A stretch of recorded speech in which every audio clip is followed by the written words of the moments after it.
Hello students, next देखेंगे हम miscellaneous example number 23 क्या कह रहा है। A and B throw a die alternative. Alternative मतलब पहले एक बार मेरी बारी, फिर तुम्हारी बारी, फिर मेरी बारी, तुम्हारी बारी, till one them gets a 6, जब तक किसी के पास ए ना जाए, 6 ना जाए, एंड विंस द गेम। और 6 जिस पर आएगा वो विन करेगा गेम को।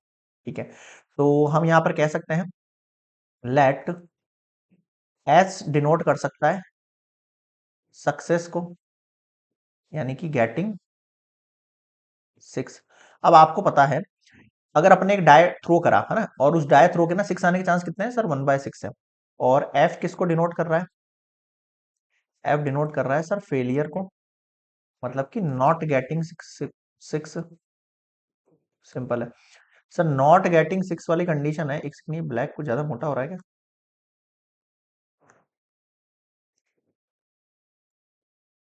ज्यादा पतला हो गया है।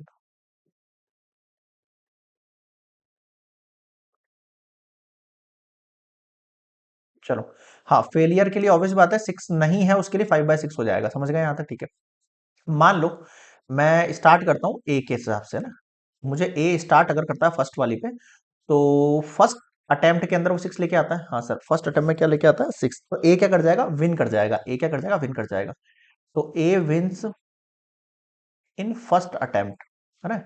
इन फर्स्ट अटेम्प्ट, पहला अटेम्प्ट ए ने स्टार्ट किया, तो प्रोबेबिलिटी कितनी हो गई? पीएस हो गई 1/6। यहां तक समझ में आ गया? ठीक है, अब क्या हुआ? आफ्टर ए एंड बी, अब ए करेगा, ए के बाद कौन करेगा? बी, उसके बाद वापस कौन करेगा? ए करेगा। तो ए का अगला नंबर कब आएगा? थर्ड वाले पे आएगा। ए विंस इन थर्ड अटेम्प्ट। कौन सा अटेम्प्ट पाएगा सर? थर्ड अटेम्प्ट पाएगा। क्यों? क्योंकि आफ्टर ए एंड, ए ने किया फर्स्ट थ्रो पे, है ना? After after a in first attempt and B in second attempt, failure, a win in third attempt. A कौन से पे अटेम्प्ट पे जीता है सर? थर्ड वाले अटेम्प्ट पे जीता है। तो प्रोबेबिलिटी फर्स्ट केस की फेलियर हुई, सेकंड केस की भी फेलियर हुई, और थर्ड केस की सक्सेस हुई। ऐसे ही बनेगा, पहले फेलियर फिर सक्सेस, फिर फेलियर फिर सक्सेस। तो हम इसकी प्रोबेबिलिटी कैसे निकालते हैं सर? तीनों की प्रोबेबिलिटी को क्या कर देते हैं? मल्टीप्लाई कर देते हैं। ऐसे ही करते हैं, याद करो आप पीछे मेथड। तो 5/6 multiply 5/6 multiply 1/6, what we get? 5/6 का होल स्क्वायर मल्टीप्लाई 1/6। ठीक है, अगला ए का सक्सेस कब आएगा? After A B and B, ठीक है, in first, second, third, fourth. पहले फर्स्ट पे ए का आया, फिर बी का आया, फिर ए का आ गया, फिर बी का आ गया, फिर ए का कब आएगा? फिफ्थ अटेम्प्ट में। After A and B in first, second, third, fourth, A wins in fifth attempt. कौन से अटेम्प्ट में भैया? फिफ्थ अटेम्प्ट पे जीतता है वो। ठीक है साहब, मान लेते हैं फिफ्थ अटेम्प्ट पे जीतता है। तो इस बार प्रोबेबिलिटी क्या होगी? पहले के सारे फेल हो जाएंगे। ये भी फेल मानूंगा, ये फेल मानूंगा, ये फेल मानूंगा, ये फेल मानूंगा, 4 फेल मानूंगा, फिर एक सक्सेस मानूंगा मैं। तो प्रोबेबिलिटी कितनी हो जाएगी इसकी? PF multiply PF PS. कितना हो गया ये? 5/6 की पावर 4 मल्टीप्लाई 1/6। ठीक है सर।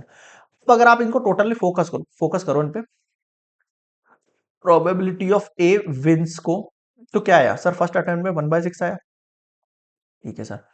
फिर आपके पास जो है 1/6 मल्टीप्लाई 5/6 की पावर 2। ठीक है, फिर आपके पास 1/6 एंड 5/6 की पावर 4, और फिर ये चलता रहेगा। अब आप इसको याद करो। इट शोज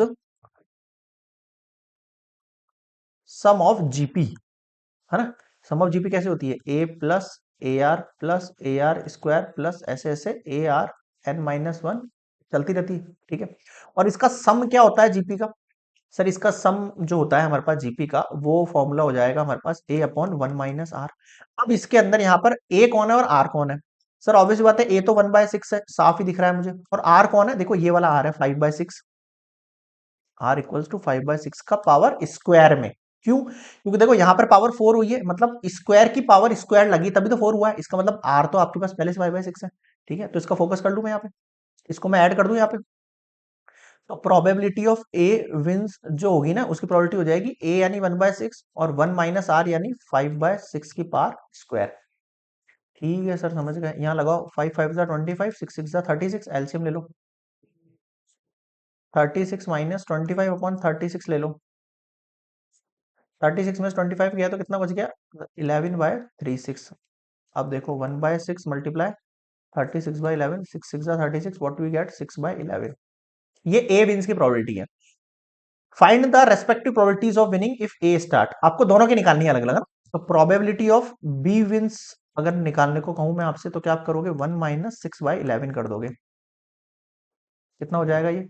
सर ये 11 - 6/11, मतलब कि 5/6। सिंपल।